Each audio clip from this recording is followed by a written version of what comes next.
Mas não treme, senão sai zoado. Não, mas eu tô gravando, velho.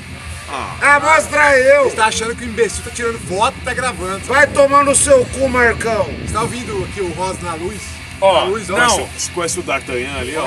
Isso, Eu tô colocando um vídeo pra austeridade, cara. Aonde? Aê! Eu fumava nessa época, hein?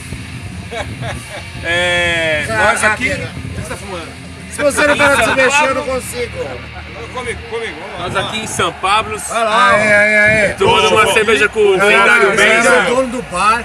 Aqui, Bar ó, mais metal Mestre de Val São Paulo. do metal. O cara E coloca Tecno. o som que a gente pedir, qualquer um. Demorou. Lado B, lado C. Aqui o Lado D e um pouquinho do lado E. E esse babaca aqui de Goiânia é nosso amigo há mais de 15 anos. Rodrigão Tá uns Quantos 10 anos anos já? Não, já tá uns 10 Não, anos. mas que a gente é amigo. já faz parte Tamo do, velho, já faz mano. parte da família, Tem um filho de né? 5 anos. Já tem uns 10 Já é uns 10 um anos. Highlander Conhece fixo. há uns 16 anos já. Não, Enfim, 10 anos a gente se conheceu. Ganhou o Imagina, DVD? 10 anos eu fui pra Goiânia.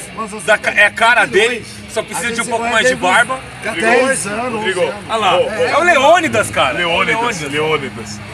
É você o Leônidas. Ganhei presente. Ganhei do Claudião. Um filme que eu nunca assisti. É porque tá estreando em Goiânia.